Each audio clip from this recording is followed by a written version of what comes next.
Básicamente vamos a hablar entonces de la consecuencia clínica de un adenoma hipofisario productor de hormona de crecimiento. Ustedes ya saben que son tumores que producen hormona de crecimiento de forma autónoma, sin mecanismos de control. Y en una clase pasada comentábamos que en el contexto de los adenomas pituitarios, de los tumores pituitarios, los tumores que producen hormona de crecimiento probablemente sean la tercera variedad más frecuente, ¿no? Después de los prolactinomas y de los adenomas hipofisarios no funcionantes. Los que producen hormona de crecimiento son probablemente los terceros en frecuencia, según lo que se conoce de publicaciones internacionales. El exceso de hormona de crecimiento, cuando ocurre durante la infancia y antes de que los cartílagos de crecimiento se fusionen de forma definitiva con las diáfisis, impidiendo cualquier crecimiento lineal adicional, resulta en una enfermedad que se llama gigantismo. Gigantismo. Fíjense, aquí tenemos dos imágenes históricas de pacientes con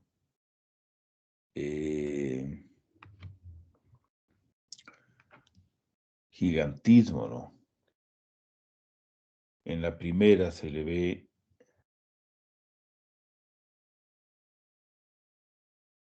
al Hijo del Señor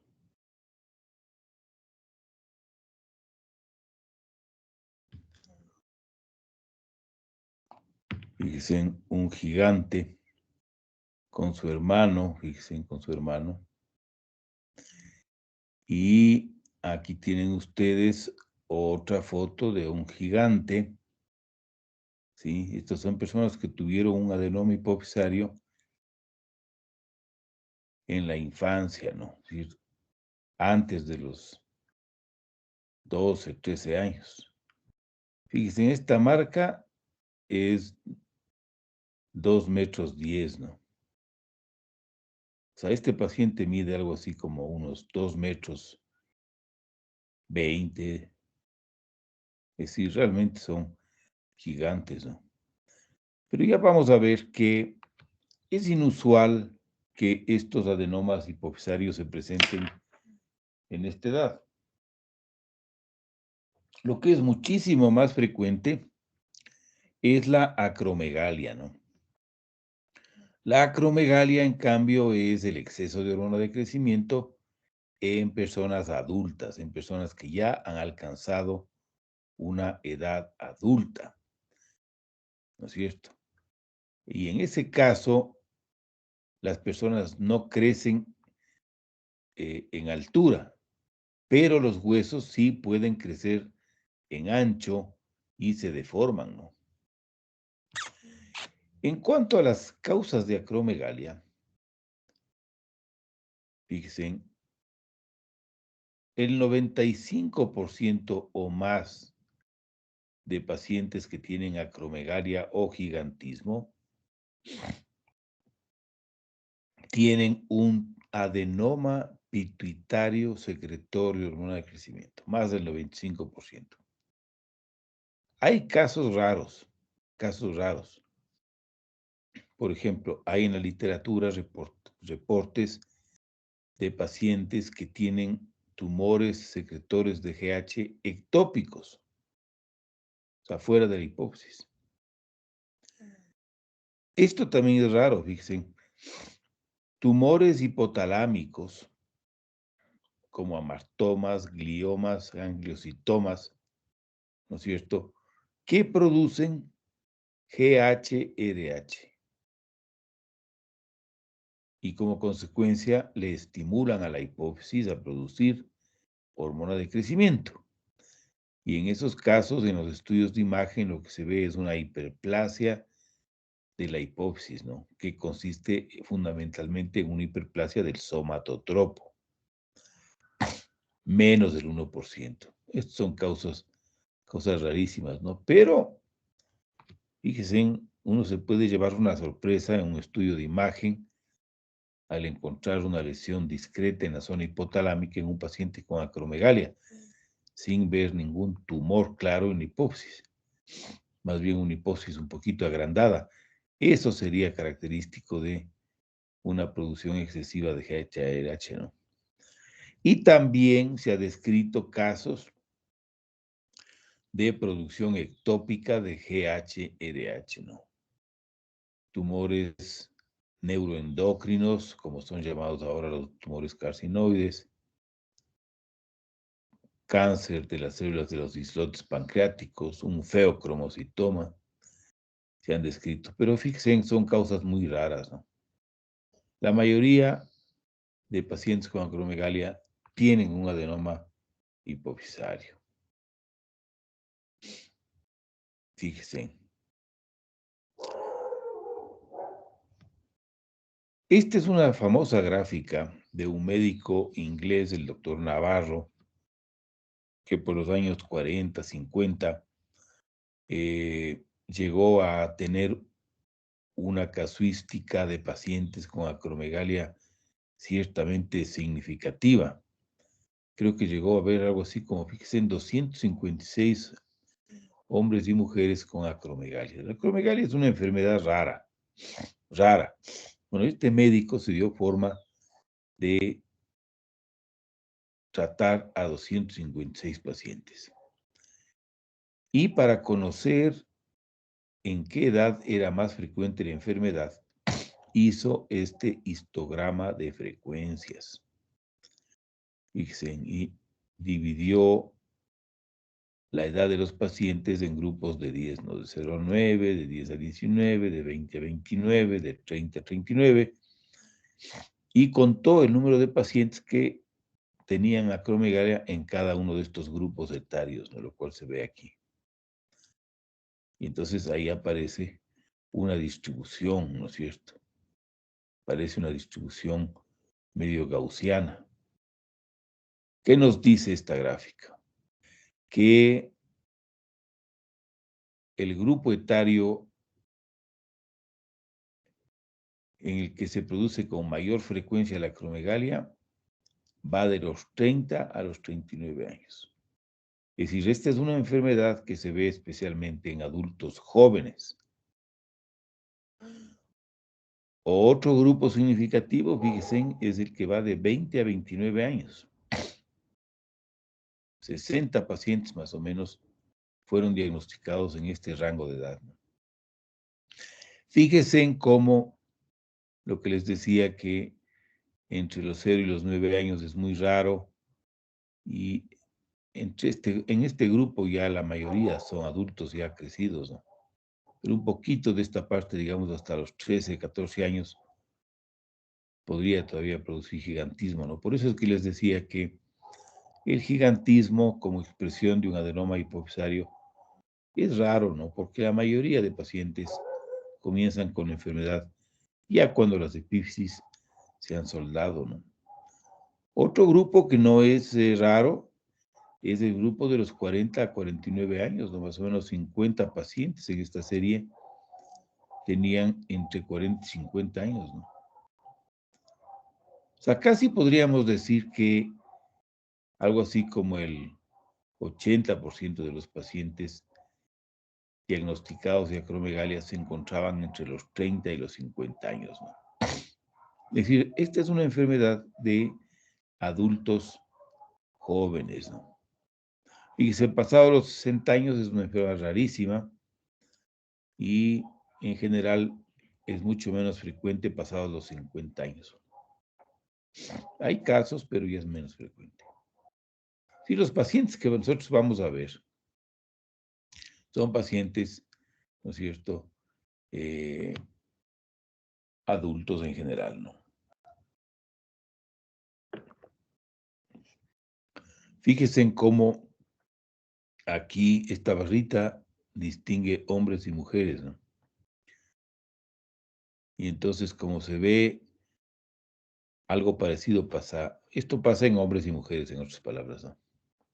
No es que las mujeres tengan una distribución diferente, que es lo que sí pasaba en la, en los prolactinomas, ¿no? En los prolactinomas, las mujeres por lo general son diagnosticadas antes, casi una década o dos, antes que los varones. Era una distribución bimodal. La acromegalia es una enfermedad que es difícil de diagnosticar en estadios tempranos, ¿sí? Y con frecuencia pasan muchos años antes de que el paciente llame la atención por el grado de desfiguración que tiene. Esto es algo que han llamado la atención los expertos en este tema, ¿no? Los médicos debemos de estar muy pendientes de cualquier signo sugestivo de acromegalia en el examen físico, ¿no? Como vamos a ver. Entonces, fíjense, este es una diapositiva. eh, Esta es una diapositiva famosa que ha dado la vuelta al mundo en varios libros de texto de endocrinología, en donde se ve este paciente, fíjense, a él le diagnosticaron de acromegalia cuando tenía 27 años. Y hay una colección de fotografías del paciente cuando tenía otras edades. A mí me da la impresión, fíjense, que el paciente comenzó con la enfermedad aquí. Aquí ya me parece a mí que comenzó, fíjense, entre los 16 y 19 años, ya se comienza a ver unos huesos maxilares un poco más potentes, una nariz un poquito más gruesa. El señor siempre tuvo un maxilar inferior pronunciado, ¿no? Pero yo creo que con el tiempo se le pronunció más, se le hizo más ancho. Entonces, fíjense, aquí parece que el señor pudo haber comenzado, ¿no? Comenzó a desfigurarse. Aquí ya llamaba la atención, fíjense, entre esta foto y esta foto apenas han pasado 2 años y se ve un cambio. Aquí ya es patente, aquí ya es evidente, bueno, y aquí ya ni se diga, ¿no? Fíjense en cómo la acromegalia envejece, ¿no? Envejece. Esta es una persona que parece de 45 años. Envejece. Otra característica es que produce arrugas faciales. Sí, fíjense. Eso es típico de la acromegalia, arrugas faciales. Aumento de los tejidos blandos. La nariz, por ejemplo, se vuelve mucho más gruesa. Fíjense, este chico tenía una nariz más o menos finita, ¿no? No tan fina, pero una nariz normal, digamos, ¿no? Pero este es una nariz mucho más grande, ¿no? Y daría la impresión de que este maxilar es un poco más ancho, más grueso, ¿no es cierto? En fin, el hecho es que muchos pacientes diagnosticados con acromegalia, cuando se ven estas fotos, ¿no es cierto? Los médicos en el mundo tienen la impresión de que más o menos hay un retraso de unos 10 años en el diagnóstico de la enfermedad, ¿no? Porque los síntomas van apareciendo y van desfigurándole al paciente lentamente, ¿no? Esta enfermedad se llama acromegalia. Acro significa en latín distal. Entonces, esta es una enfermedad que se caracteriza por un crecimiento de las estructuras distales del organismo, ¿no es cierto? Eh, las manos y los pies. Fíjense, estas son las manos de un paciente con acromegalia y esta es la mano del médico. Fíjense, estas manos son casi el doble que la mano del médico, ¿no? Fíjense en los dedos. Los dedos son parecen salchichas, ¿sí? Son carnosos, anchos.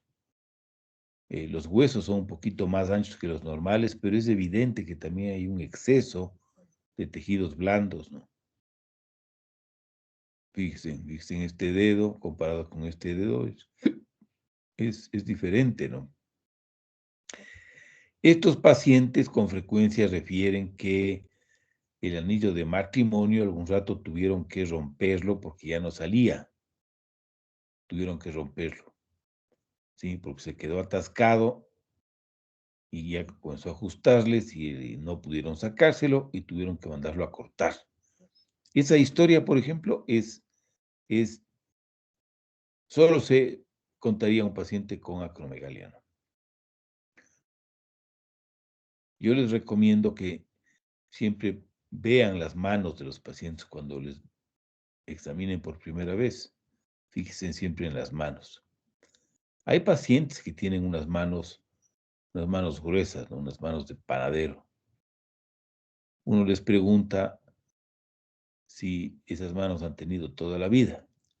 La mayoría dicen sí, se ríen porque se dan cuenta, ¿no?, de que otras personas también les han preguntado, ¿no? Pero de vez en cuando se topa uno con un paciente que dice, sí, fíjese, ahora que me pregunta, esto no he tenido yo siempre, esto es algo nuevo. Entonces ahí hay que preguntarles lo del anillo, ¿no? Lo del anillo. Aquí la gente no utiliza guantes, pero en climas templados, cuando hay invierno, los pacientes refieren que han tenido que cambiar el número de los guantes. Ahora, en ese sentido, otro dato que es muy importante para sospechar en una acromegalia es el crecimiento de los pies. O sea, en otras palabras, la medida de los zapatos cambia. Eso es absolutamente inusual en los seres humanos, ¿no?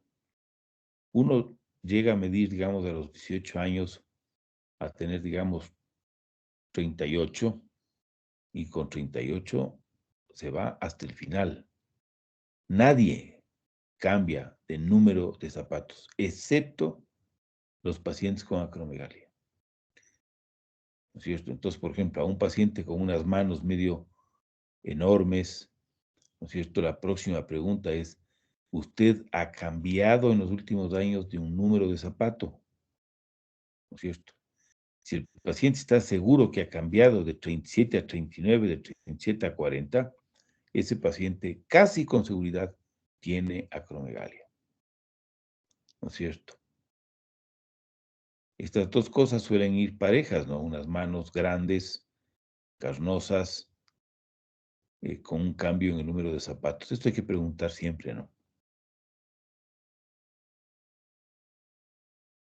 Hay una prueba que se hacía antes cuando no se podía medir la hormona de crecimiento que hacían los médicos, una radiografía lateral, ¿sí? Para ver la diferencia, la distancia que había entre la piel y el calcáneo, y el talón del calcáneo.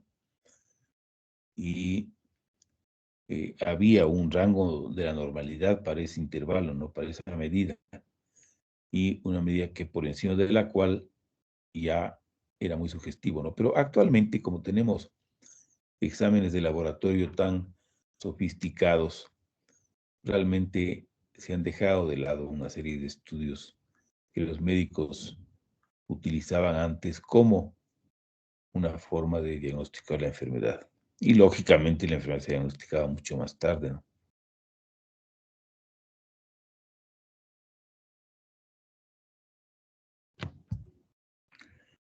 Fíjense, el aumento de los tejidos blandos produce también macroglosia.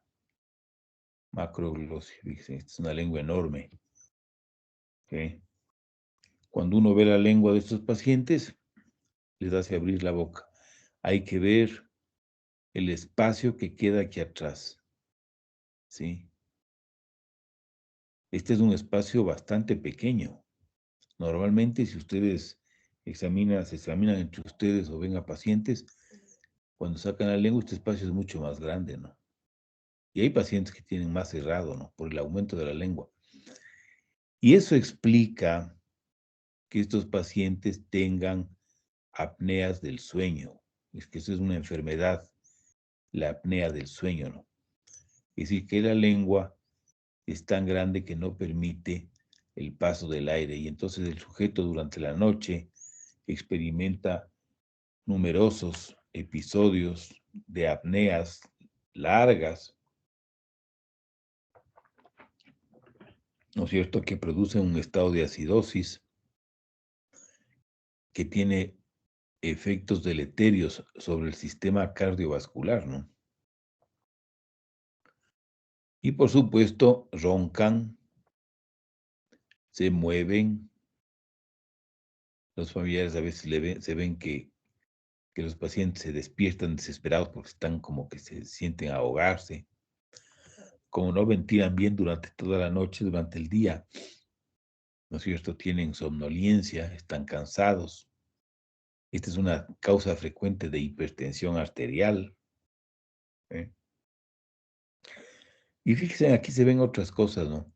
Fijen, una nariz gruesa, unos pabellones auriculares grandes, unos labios gruesos, ¿sí? Medio negroides. Aquí ya parecen haber, fíjense, una cantidad de arrugas, ¿no? Y fíjense en este maxilar grueso. Esos pacientes, como este maxilar inferior crece, entonces con frecuencia tienen lo que se llama una mala oclusión. Es decir, que los dientes del maxilar superior no empatan naturalmente con los del maxilar inferior, sino que los dientes del maxilar superior están un poco salidos. Entonces hay una distancia. Eso se llama mala oclusión. Eso también es un síntoma que refleja un crecimiento anormal del maxilar inferior. Y debido a ese crecimiento anormal del maxilar inferior y de esta mordida que no empata, estos pacientes suelen tener una inflamación temporomandibular, de la articulación temporomandibular, ¿sí? Porque ya los huesos ya no empatan bien, entonces comienzan a rozar y eso produce dolor. Ese es un síntoma característico de la acromegalia, ¿sí? Dolor al masticar, dolor espontáneo en la región temporomandibular, ¿no? Fíjense en lo que decíamos, arrugas son relativamente frecuentes. Este es un paciente joven, ¿no? Y sin embargo parece mucho mayor. Eh, Así se les ve medio tucos y uno tendría la impresión de que son pacientes que tienen mucha fuerza. Y cuando se les pregunta, más bien son pacientes que están medio cansados, medio débiles, no se sienten bien, ¿no?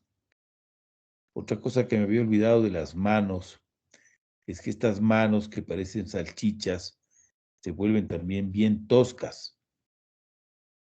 Hay una prueba que los médicos les hacen, que es que ponen sobre una mesa una monedita pequeña y les hacen coger la moneda. Y los pacientes tienen problemas para coger la moneda. Yo me acuerdo que hace algunos años en nuestra cátedra se presentó un caso de un zapatero que tenía una acromegalia. Y entonces le preguntamos si había notado que sus manos estaban más toscas.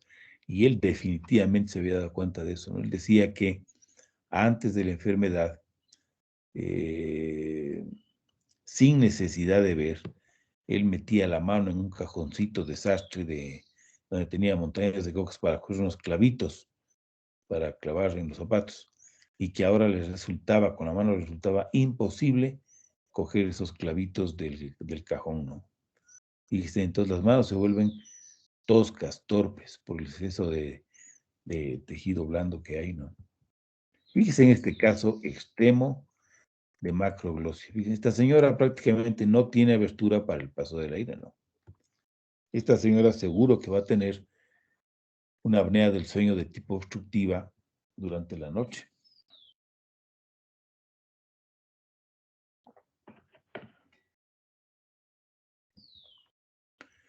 Fíjese en esta deformación progresiva de la señora, ¿no? Fíjense, esta paciente llena de arrugas, con una nariz gruesísima, con unos labios medio negroides, los tejidos blandos aumentados, el maxilar pronunciadísimo, fíjense. Y aquí tienen ustedes una foto de frente y de perfil de la paciente a diferentes edades, ¿sí? Y fíjense en cómo es evidente que aquí y acá el maxilar ha crecido de forma notable, ¿no? Aquí ha habido una deformación, un crecimiento excesivo del maxilar, ¿sí? Ahora, fíjense, esta paciente eh, tiene una parálisis del motor ocular externo, ¿no? Entonces, a ver, ¿quién me dice a qué puede deberse esta lesión de este par craneal que se manifiesta con esta desviación del ojo hacia un costado?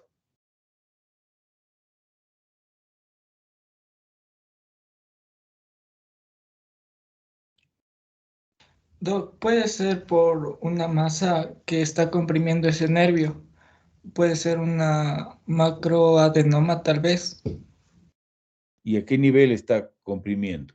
Está al nivel de la silla túrica, perdón, el seno cavernoso. Eso, claro, exactamente. Como este es un tumor que se demoró años en ser diagnosticado, ¿no es cierto? Entonces, efectivamente, el tumor llegó a ser tan grande e invasivo que inclusive comprometió a un par craneal que estaba en el seno cavernoso, ¿no? Fíjense, ya comienzan a aparecer aquí manifestaciones clínicas de una compresión de un par craneal, ¿no? Fíjense qué interesante. Fíjense en cómo estos tumores, como vamos a ver usualmente, son macroadenomas grandes que han tenido tiempo para crecer porque, como les decía, suele haber una demora en el diagnóstico. Con frecuencia llegan a agrandar la silla turca, fíjense.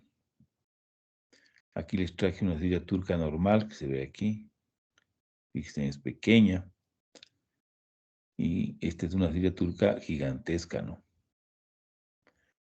Pero actualmente ya no se hace un estudio de este tipo, ¿no? Ya con la resonancia magnética, con la tomografía, es más que suficiente. Otro examen que hacían los médicos en el pasado era radiografías de la mano para ver el aspecto de la epífisis distal de los dedos. Y dicen ese engrosamiento de la epífisis de la falange distal era característico de la acromegalia, ¿no? Estos estudios ya en la actualidad son del pasado, ¿no? Aquí tenemos una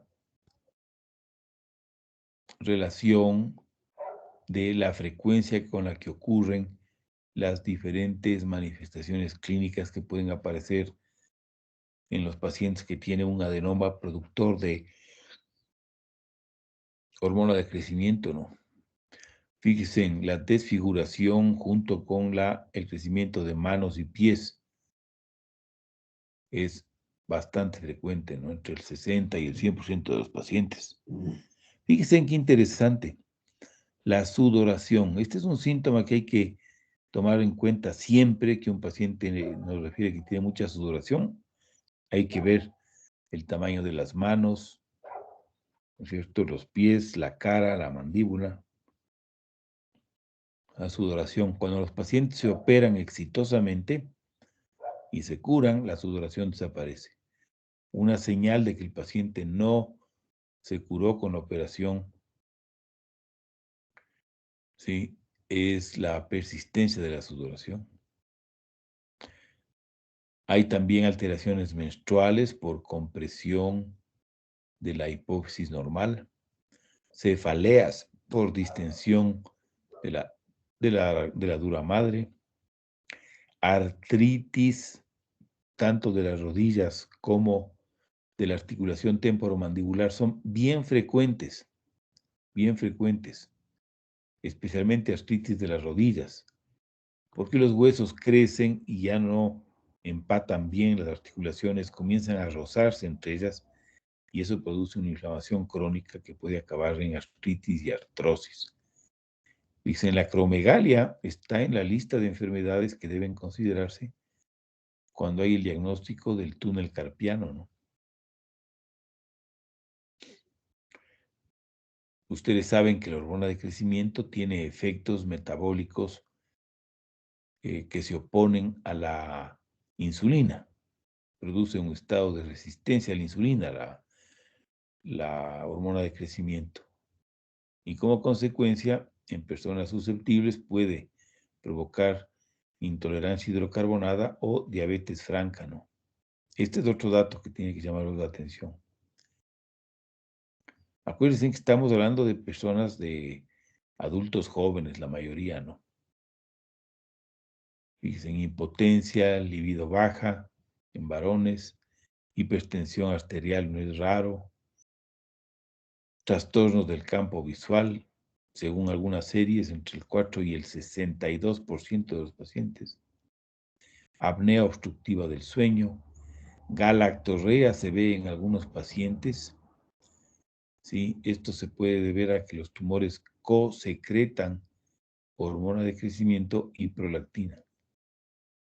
Y también enfermedad coronaria, ¿no? Lo cual es inusual porque, como conversábamos, son pacientes que tienen, en general, digamos que entre 30 y 45 años la mayoría, ¿no? O sea, son personas jóvenes que ya pueden tener enfermedad coronaria. Estas son las manifestaciones clínicas más frecuentes, ¿no? En México hay lo que se llama un registro americano de acromegalia, básicamente de pacientes del mundo hispanohablante, ¿sí? Es decir, del río Bravo hasta la Patagonia. Es un sitio en el que los médicos pueden ingresar datos sobre sus pacientes, ¿no? Es interesante.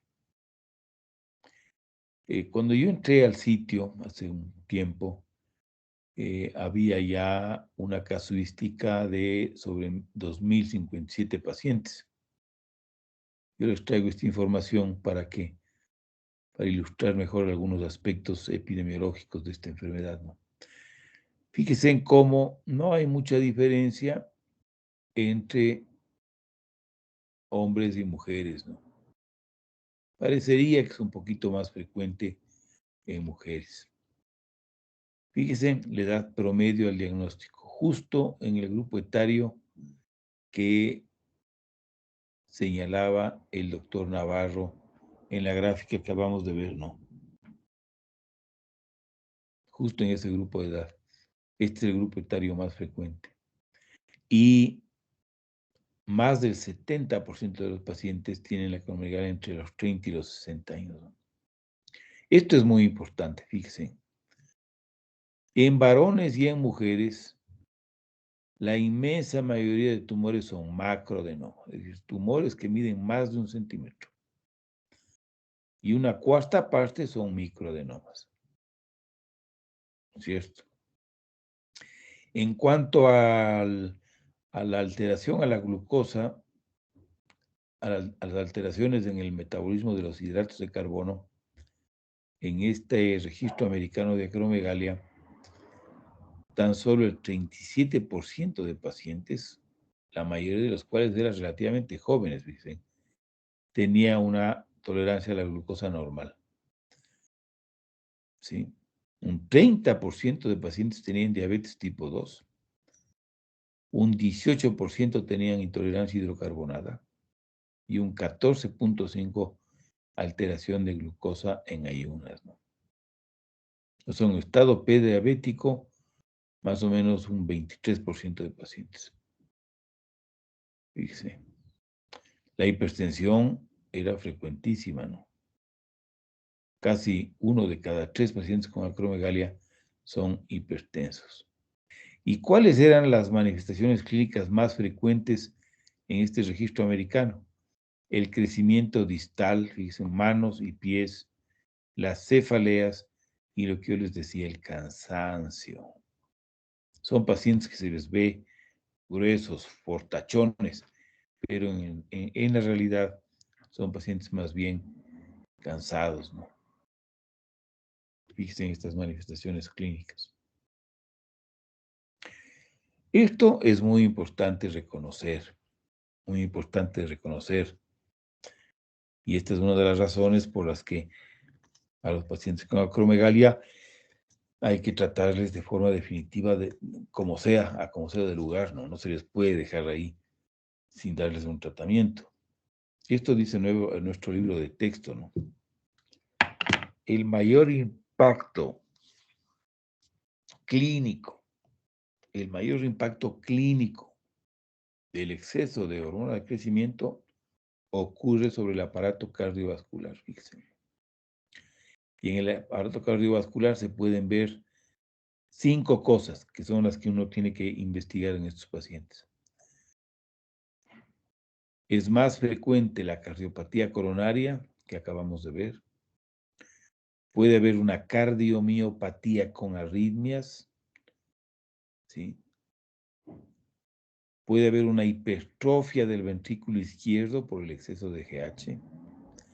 Puede haber disfunción diastólica del ventrículo izquierdo e hipertensión arterial. Todas estas cosas son mucho más frecuentes en las personas que tienen acromegalia. Y las personas que tienen acromegalia suelen morirse de problemas cardiovasculares. ¿Sí? Fíjense, cuando se compara la sobrevida a partir del diagnóstico de pacientes de la población general con pacientes acromegálicos, ¿no es cierto? La conclusión de estos estudios que comparan la mortalidad comparativa de los pacientes con acromegalia indican que en pacientes no tratados, la sobrevida se reduce en un promedio de 10 años comparado con una población control de edad similar. Fíjese, y la mayor parte de la mortalidad ocurre por problemas en el aparato cardiovascular. ¿Sí? Fíjense en cómo las personas con acromegalia y enfermedad cardíaca son las que más se mueren, ¿no? Y fíjense, a los 14 años del diagnóstico, la mayoría de los pacientes están muertos. Mientras que en pacientes normales, a los 14 años se ha muerto el 9%, ¿no? Aquí se ha muerto el 100%. ¿Sí? Esta es la tabla de todos los acromegálicos, fíjense. O sea, a los 20 años se han muerto un 40% de pacientes, o un 45% de pacientes. Cuando en pacientes normales se ha muerto apenas el 20%. O sea, a 20 años la mortalidad es el doble. De modo que la acromegalia es una enfermedad que acorta la vida de los pacientes. Ese es el mensaje. Y entre la diabetes y los problemas cardiovasculares explican este exceso de mortalidad. Esta es otra cosa muy importante.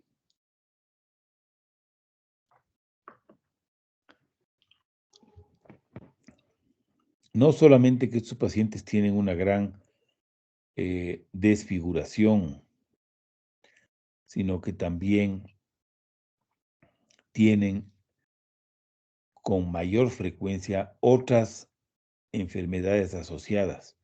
Eso es lo que significan comorbilidades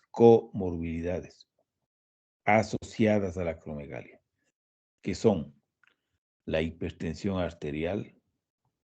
Es decir, ya veremos cómo entre los objetivos del tratamiento de la acromegalia está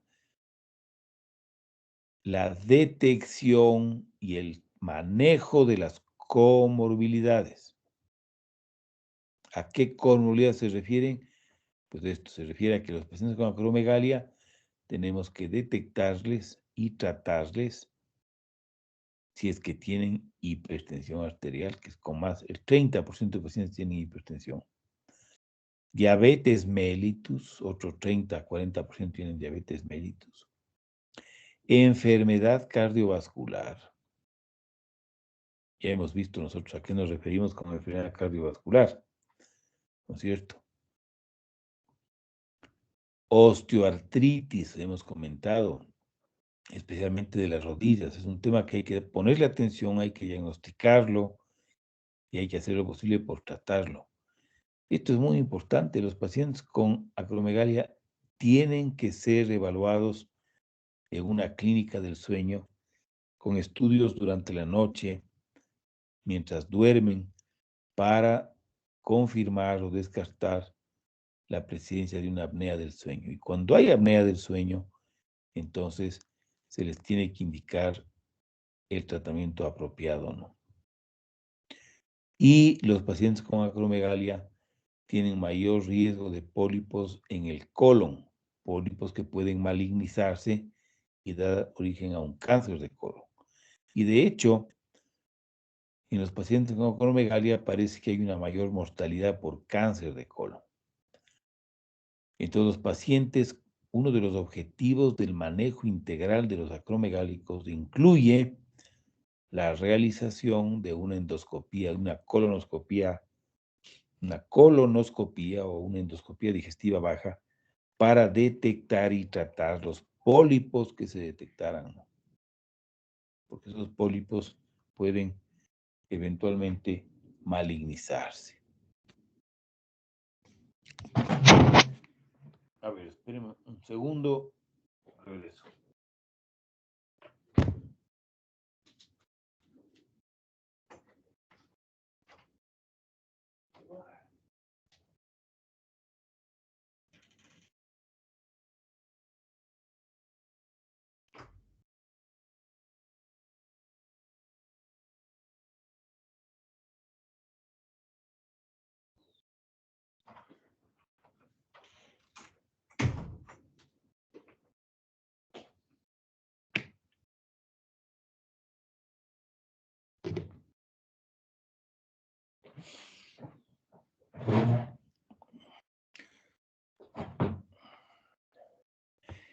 El diagnóstico de la acromegalia es de lo más fácil. El problema con la acromegalia es diagnosticar, no diagnosticarla, perdón. El problema con la acromegalia es identificar los sospechosos. Ese es el problema con la acromegalia. El diagnóstico es facilísimo.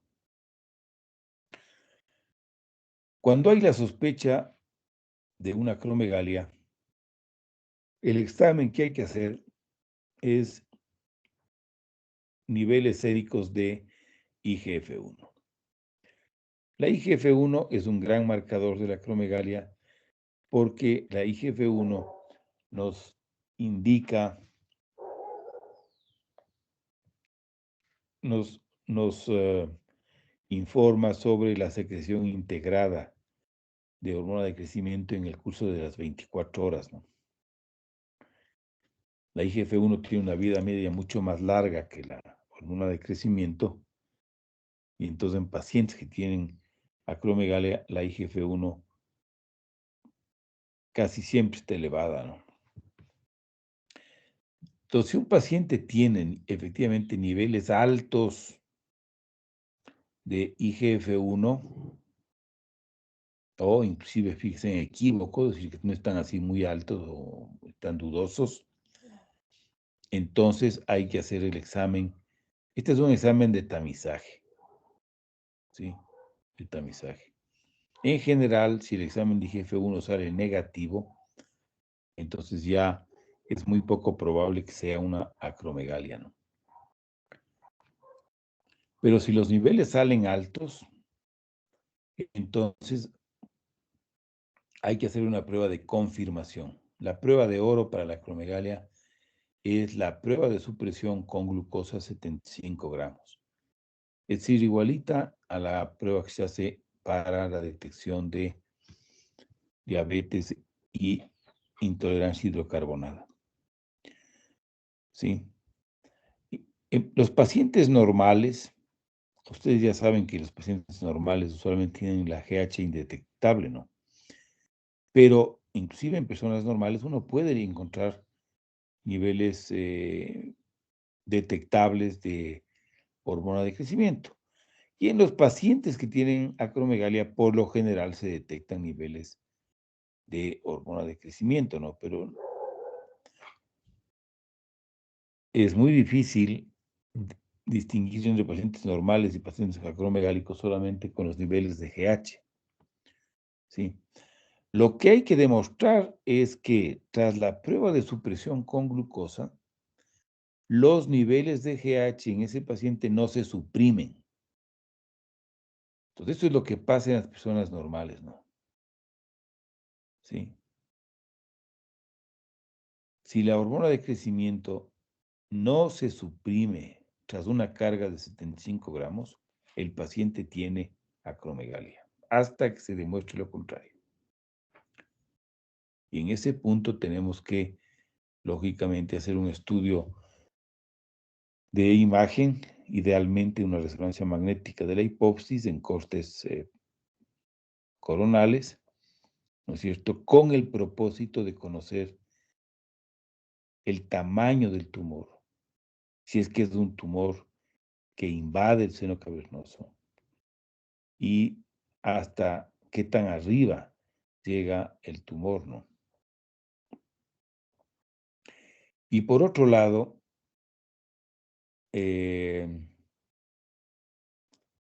cuando se trata de macroadenomas, tenemos que hacer dos cosas. Tenemos que hacer un estudio formal para detectar que hubiera una compresión del quiasma óptico, ¿cierto? Y también tenemos que hacer estudios para ver si es que no hay algún grado de hipopituitarismo, ¿no es cierto? Entonces ahí está la última tarea que abrimos hace poco. Me parece que tienen hasta el martes para entregar o algo así.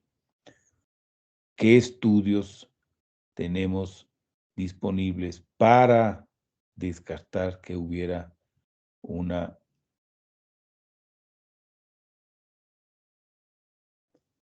deficiencia en el funcionamiento de la hipófisis, un hipopituitarismo? Entonces, estudios campimétricos y estudios de la función hipofisaria se dan, están indicados cuando la resonancia magnética indica que se trata de un macroadenoma, que como acabamos de ver, ¿no es cierto?, ocurre en cerca del 75% de los pacientes, ¿no es cierto? ¿Alguien tiene una duda, alguna inquietud respecto al flujo diagnóstico que se debe llevar a cabo con pacientes en los que hay sospecha de acromegalia? ¿Esto está claro o hay alguna pregunta hasta este momento?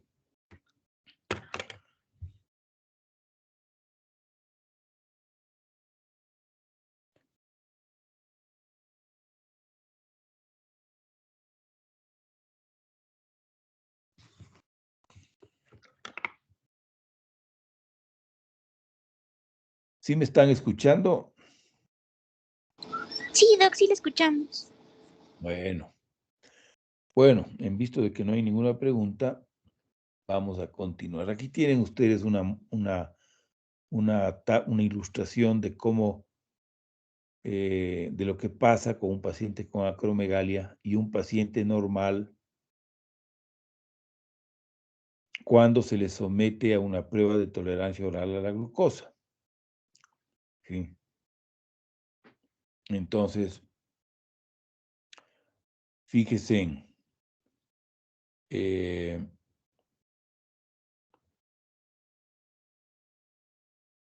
el paciente normal, ¿no es cierto? Aquí tienen los niveles de hormona de crecimiento. Fíjese, en tanto el paciente normal que tiene los círculos cerrados, como el paciente con acromegalia, en este caso, tienen niveles detectables de hormona de crecimiento, ¿no es cierto? En el momento cero. Pero entonces aquí es cuando se les da de beber los 75 gramos de glucosa y comenzamos a medir la respuesta a esa carga de glucosa de la hormona de crecimiento. Y fíjense, en las personas normales, a los 30 minutos ya se observa, ¿no es cierto?, una supresión completa de los niveles séricos. Los niveles ya son indetectables de hormona de crecimiento, inmediatamente. ¿Sí? Pero fíjese en lo que sucede con los pacientes que tienen acromegalia. No suprimen. Y algún rato inclusive pueden subir. La respuesta paradójica, fíjese. Este comportamiento de la hormona de crecimiento, más que estuviera detectable, es lo que nos permite confirmar que se trata de una acromegalia, no. Esta prueba es la prueba definitiva para el diagnóstico de la acromegalia. La prueba de supresión con glucosa. Fíjense cómo en ambos pacientes la glucosa sube, ¿no?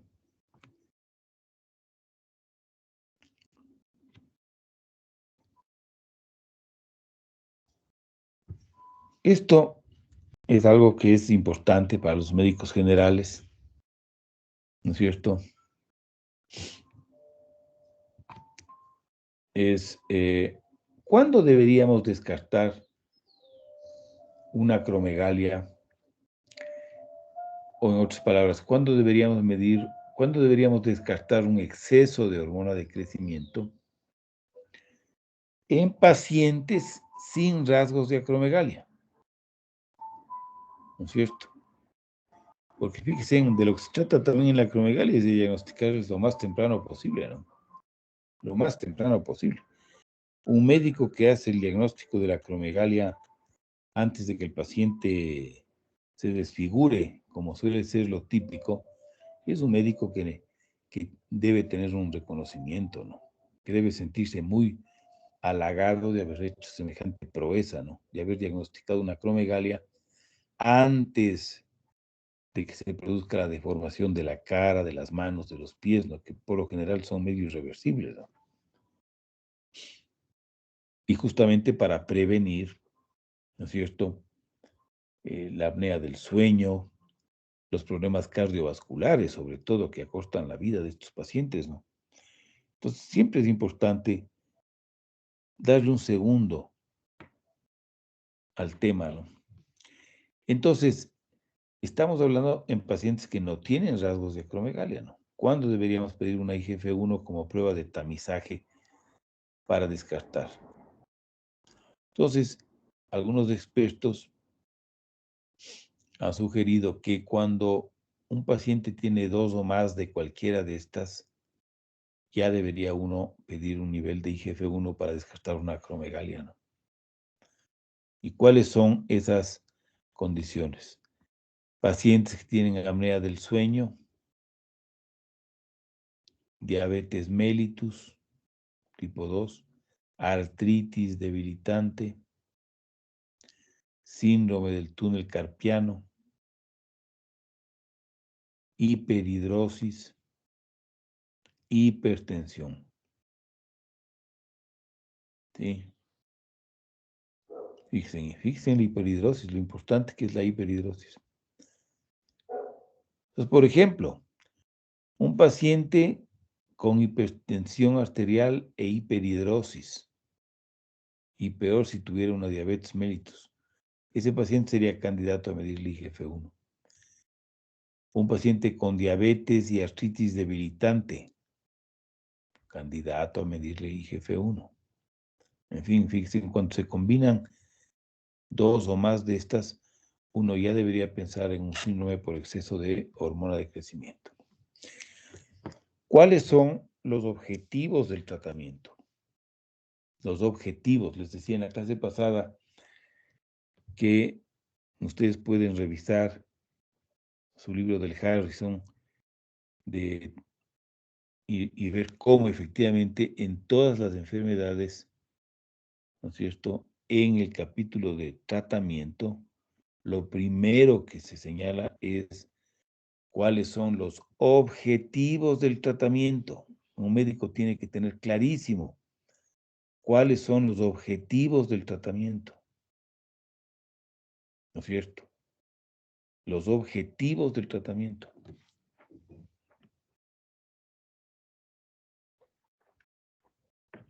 Entonces, fíjense, los objetivos del tratamiento en la acromegalia son 6. Primero, normalización de los niveles de IGF-1, mantener una GH sérica tomada al azar indetectable, ¿no es cierto? Que esto es lo que pasa en las personas normales, ¿no? Reducción del tamaño del tumor, detección y control de las comorbilidades, restablecer la tasa de mortalidad a lo normal, haciendo todo esto, y corrección de cualquier déficit hormonal, cualquier hipopituitarismo ocasionado por el macroadenoma. Fíjense, estas son los 6 objetivos del tratamiento. Fíjense, entonces cuando ustedes practican la medicina de esta forma, de una forma racional, ordenada, y de frente al paciente, saben ustedes que esto es lo que hay que hacer, estos son los objetivos, entonces esta se convierte en una guía, ¿no es cierto?, para tomar decisiones de forma ordenada, ¿no es cierto?, e integral. ¿Qué tratamientos tenemos para la acromegalia? Pues ya sabemos, como con todos los adenomas hipofisarios, tenemos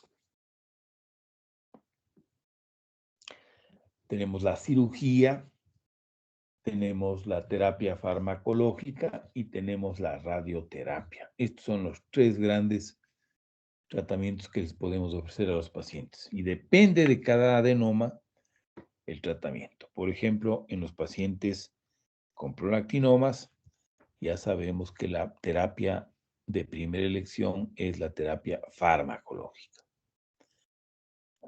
Lastimosamente, en el caso de la acromegalia, todavía no llegamos a esto.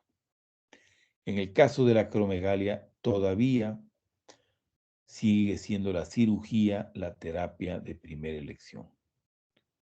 ¿No es cierto? Sí. Pero la medicina en el campo de la terapia farmacológica de la acromegalia ha avanzado de forma muy significativa, ¿no? Pero no hemos llegado todavía al punto en el que la terapia farmacológica sea la terapia de primera intención. Vamos a ver que estamos en un punto en el que actualmente hay un subgrupo de pacientes que se pueden tratar con fármacos de entrada, pero son raros. ¿Sí? La cirugía en la actualidad sigue siendo la terapia de primera elección. Y la terapia farmacológica con frecuencia es un tratamiento adyuvante.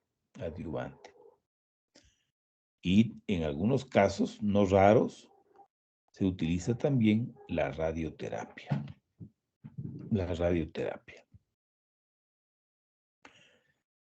¿Sí? La cirugía transfenomenal, ¿sí?, es, como dice nuestro libro de texto, el tratamiento de elección en la mayoría de pacientes con microadenomas y macroadenomas. ¿sí? Y en general, en pacientes con un tumor residual luego de la primera cirugía, en general se recomienda reoperar, ¿no? De modo que en la mayoría de los pacientes, la cirugía transfenoidal es el tratamiento primario. ¿Qué sabemos sobre los resultados de la cirugía transesfenoidal en los pacientes con acromegalia? Primero, ¿con qué frecuencia los pacientes se curan? ¿Sí? Se curan. Dicen que el criterio de curación es bien estricto, ¿no? El criterio de curación actual es que el paciente tenga primero una IGF-1 normal, que la GH basal tomada en cualquier momento del día sea menor a 1 nanogramo por mililitro, o que la GH tras la prueba de supresión oral con glucosa sea menor a 1 nanogramo por mililitro, o sea, indetectables. Los criterios son bien estrictos.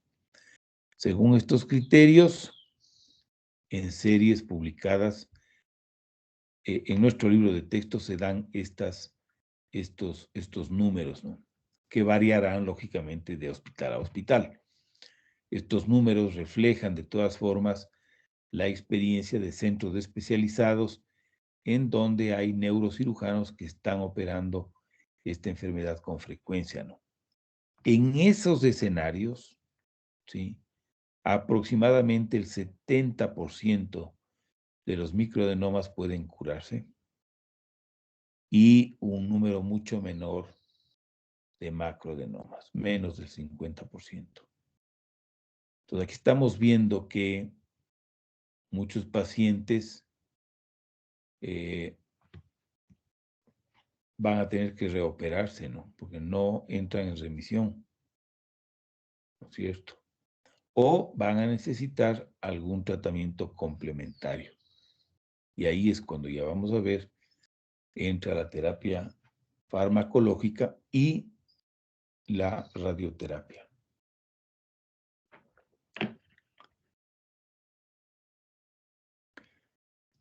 En pacientes que han entrado en remisión, siempre hay el riesgo de que pueda haber una recurrencia, es decir, de que el tumor vuelva, ¿no es cierto? Por lo general se trata, puede uno imaginarse, de que el tumor fue sacado prácticamente en su totalidad, pero quedaron unas pocas células. Y estas pocas células se van dividiendo poquito a poquito, poquito a poquito, de forma tal que después de algunos años tienen ya una masa crítica que les permite afectar a la salud del paciente otra vez, ¿no es cierto? Esto se observa en aproximadamente el 3 al 10% de pacientes, ¿no es cierto?, que han tenido una cirugía exitosa inicialmente.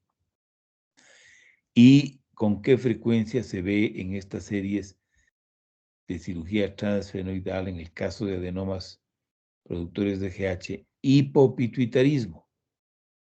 Pues hasta en un 15% de pacientes, ¿sí? ¿No es cierto?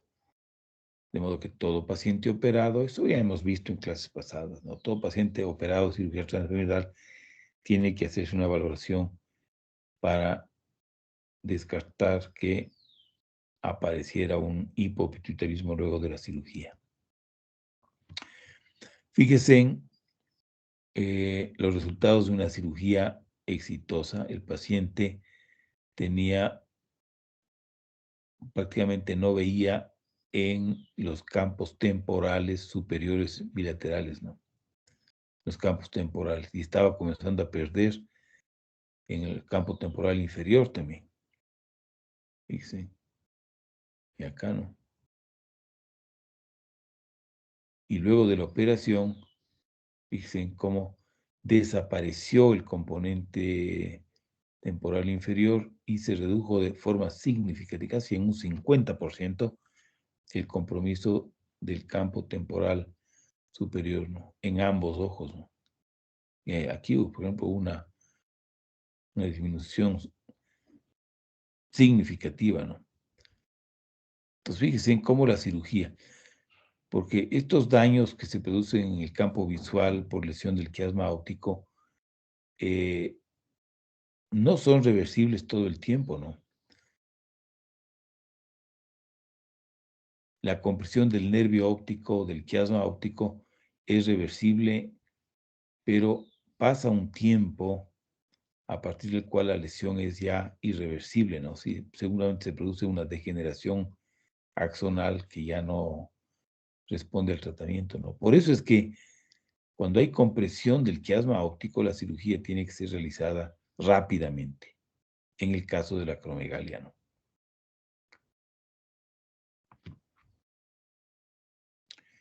Tenemos también en nuestro armamentario terapéutico algunos fármacos, ¿no es cierto?, que por lo general se trata de análogos de somatostatina. Acuérdense que la somatostatina es un neuropéptido producido en el hipotálamo de forma natural y que lo que hace es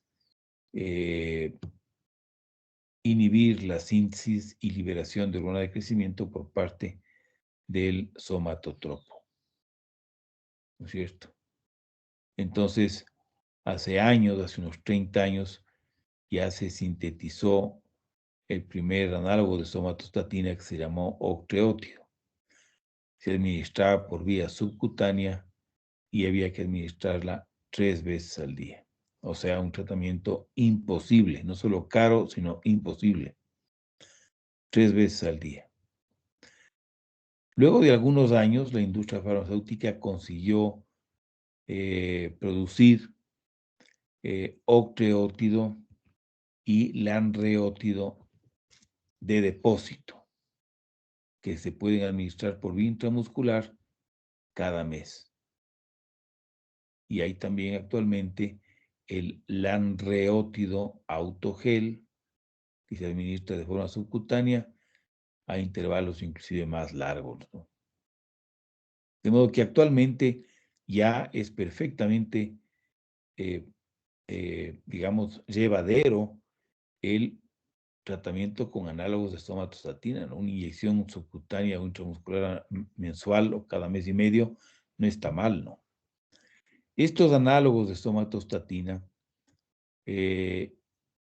estimulan especialmente los receptores de somatostatina de tipo 2 y 5, según lo que se conoce, ¿no?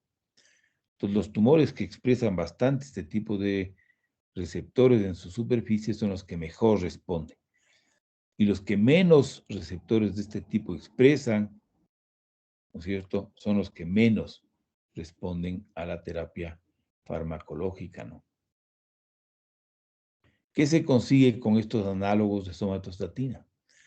Pues estos fármacos reducen los niveles séricos de IGF-1 y hormona de crecimiento, con lo cual se observa una mejoría de ciertas manifestaciones como cefaleas, crecimiento de tejidos blandos, síndrome del túnel carpiano, apnea obstructiva, hiperhidrosis, fallo cardíaco. Fíjense, todas estas complicaciones graves mejoran sustancialmente con estos fármacos, ¿no?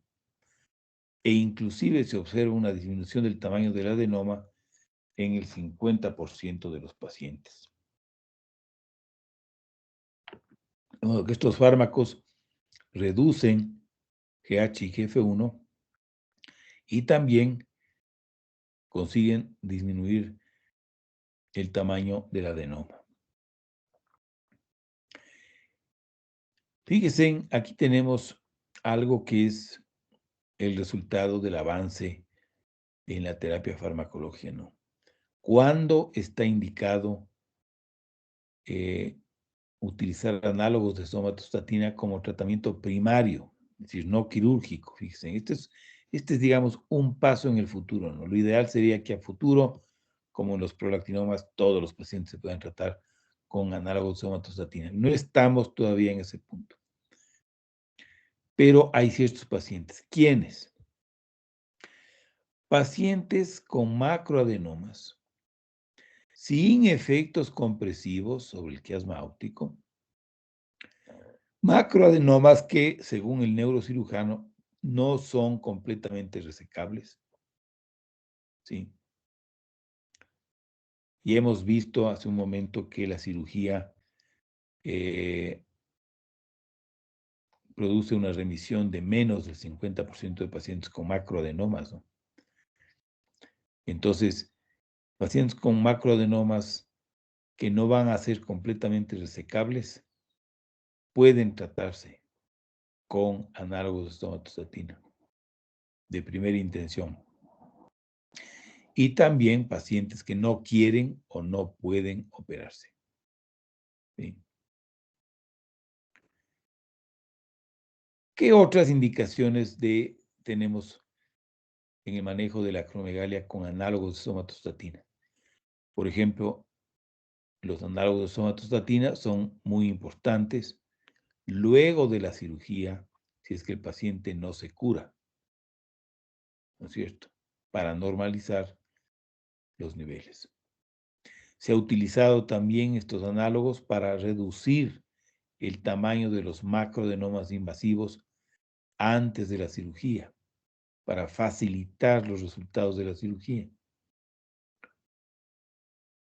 para producir una reducción inmediata de síntomas debilitantes, por ejemplo, un fallo cardíaco. ¿Sí? Y también control de síntomas mientras la radioterapia hace efecto.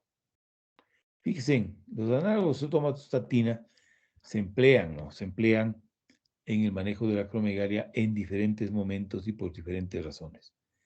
Inclusive hay pacientes que podrían ser tratados inicialmente con análogos, ¿no? Vamos a ver ahora algunas imágenes que ilustran la potencia de estos análogos de somatostatina, ¿no? En este caso, octeótido subcutáneo. Fíjense, esta serie de pacientes, algunos de los cuales llegó a tener niveles de GH de 200, imagínense, perdón, de IGF-1, ¿sí? Fíjense cómo la mayoría de pacientes normalizan IGF-1, ¿no? 60% de pacientes con el análogo reducen y un 60% normalizan los niveles de IGF-1, ¿no? Fíjense en esta cardiomegalia severa que se observó en este paciente, cómo tras el tratamiento con análogos de somatostatina se reduce de tamaño, ¿no? Fíjense, esto es impresionante, ¿no? Esto es simplemente impresionante. Cómo una inyección subcutánea, en este caso 3 veces al día, pero bueno, actualmente con fármacos que se pueden administrar cada mes, se pueden conseguir resultados tan espectaculares con el corazón, ¿no? Fíjense. Fíjense en la macroglosia, ¿no? Luego de un tiempo con análogos de somatostatina, se reduce de forma notable el tamaño de la lengua y el tamaño del tumor, fíjense. Aquí se ve un 10% de reducción en el tamaño del tumor, ¿no? Un poco más, como consecuencia de la terapia con estos fármacos, ¿no? Fíjense, en 6 meses luego de la administración de octeótido de 100 a 200 microgramos 3 veces al día subcutáneos, un tumor que tenía más o menos un volumen de 6 centímetros cúbicos, se reduce en un 50%, ¿no? 3 mililitros, de 6 a 3 mililitros, luego de 6 meses de tratamiento con octeótido, ¿no? Dicen este microadenoma, ¿no? Se redujo en un 90% su tamaño. De modo que estos fármacos son extremadamente potentes, ¿no es cierto? Y vamos a mencionar, por el afán de completar, otro tipo de terapia farmacológica son los antagonistas del receptor de hormona de crecimiento. Este fármaco se llama Pegvisomant. Este es un fármaco que se une al receptor de GH e impide que la hormona de crecimiento, ¿no es cierto?, se una con su receptor, suprimiendo los niveles de IGF-1, ¿no es cierto?, y reduce los efectos deleterios del exceso de GH. El problema con este fármaco es que todavía debe administrarse por vía subcutánea diaria, ¿no es cierto?, pero se conoce que este fármaco normaliza los niveles de IGF-1 en aproximadamente 70% de los pacientes. No hace nada con la GH se sigue produciendo y de hecho es importante monitorizar el tamaño del tumor porque hay casos en los que el tumor puede crecer, ¿no? ¿No es cierto? Y finalmente tenemos la radioterapia. La radioterapia, ¿no es cierto?, es un tratamiento que, como vimos al comienzo de este seminario, se demora en normalizar los niveles de GH sérica, ¿no? Dice, en la radioterapia produce niveles menores a 2.5 nanogramos por mililitro a los 2 años en menos del 22% de pacientes, a los 10 años en el 60 y a los 20 años del 70%. ¿No es cierto? Y luego de la radioterapia, la IGF-1 se normaliza hasta en un 63% de los pacientes a los 10 años. De modo que la radioterapia es eficaz, pero se demora años. Y por eso les decía que mientras hace efecto la radioterapia, se puede utilizar análogos de somatostatina, ¿no? También se ha utilizado la radiocirugía estereotáctica, ¿no? Y parece ser que la respuesta es un poco más rápida, pero de todas formas, típicamente lenta, ¿no? Y la radioterapia produce hipopituitarismo en un porcentaje alto de pacientes en los próximos 3 años, ¿no? De modo que tanto la radioterapia convencional como la radiocirugía estereotáctica pueden ser utilizadas para tratar estos tumores, pero sobre todo se les utiliza para el tratamiento de lesiones que no se curaron luego de la primera cirugía. Muy bien, de modo que esto es lo que teníamos que revisar sobre la acromegalia. Otra vez les recomiendo que revisen este tema en su libro de texto para que vayan consolidando los conocimientos sobre esta enfermedad. Como les decía, ya me figuro que ustedes se dieron cuenta de que hay una nueva tarea que hay que entregar el día martes o miércoles, me parece, sobre pruebas que se deben hacer para el diagnóstico del hipopituitarismo. Muchos se habrán dado cuenta también de que ya calificamos la tarea sobre el uso de las tablas de crecimiento y de peso en niños y niñas. Aquí tengo que decirles que en general veo que la mayoría saben graficar e interpretar correctamente estas tablas. La mayoría ha contestado muy bien. Lástima grande que hay 2 estudiantes, no tengo por qué decir los nombres, pero hay 2 estudiantes en los que es evidente que se han copiado, ¿no? El uno al otro o el otro al uno.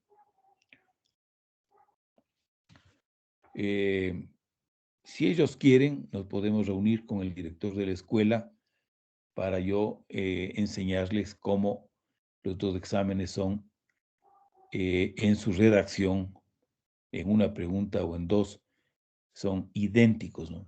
Entonces eso estadísticamente es imposible. Entonces, a esos 2 estudiantes les he puesto 10, pese a que sacaron 20. 10. Pero quiero advertirles, traten de no copiarse el deber. Traten de sentarse a resolver el problema ustedes solos. A mí me parece que es una falta de seriedad y una falta de sinceridad con ustedes mismos que se manden a través del correo electrónico el deber para después mandarse, y entonces, como no saben hacer ustedes, que pidan una ayuda para que el compañero les mande. A mí no me parece que eso está bien. Esa no es una conducta universitaria. Entonces, esta es una cosa que a mí me fastidia muchísimo. Cuando yo detecto que hay algo de esto, la próxima vez que yo detecte estudiantes que se han copiado su trabajo, y eso no es muy difícil darse cuenta, entonces esos estudiantes tendrán 0 en esa tarea. Bueno, si no hay ninguna inquietud o alguna pregunta, entonces nos vemos el próximo día viernes. El próximo día viernes vamos a ver una enfermedad muy llamativa, que es el síndrome de Cushing. Para los que quieran adelantarse y aprovechar mejor la clase del viernes, les comento esto. Si no hay ninguna pregunta, entonces me despido hasta el día viernes. Aquí tengo una preguntita. A ver. Disculpe, ¿qué podemos hacer en el caso de que un deber creamos que está mal calificado? Tengamos una duda en la calificación. Sí, puede ser. ¿Por qué no me mandas Verás, en la U virtual hay una sección en donde tú puedes mandarme un correo para preguntarme para revisar cuando hay dudas sobre la calificación de alguna pregunta. No sé si estás familiarizada con la página de la U virtual en donde están las tareas. Hay una sección que se llama Inicio. Ahí hay varias entradas, ¿no? Una es, por ejemplo, el registro de asistencia, en donde se van registrando las clases que vamos dando y la asistencia que van teniendo. Pero me parece que por ahí hay un foro de preguntas y respuestas, una cosa de esas. Entonces, mándame a ese foro, yo voy a estar revisando para responderte por esa vía, si es que hay algún cambio que hacer en la corrección. Listo, Doc. Entonces ahí le escribo. Muchas gracias, Doc. Bueno, si no hay más preguntas, entonces nos vemos el día viernes. Estarán pendientes en el curso de la semana que puede haber perfectamente una nueva tarea para llevarla a cabo. Muy bien, entonces así nos despedimos. Que tengan una buena semana. Hasta luego, Doc. Gracias, Doc. Hasta Gracias, luego. Doc. Gracias.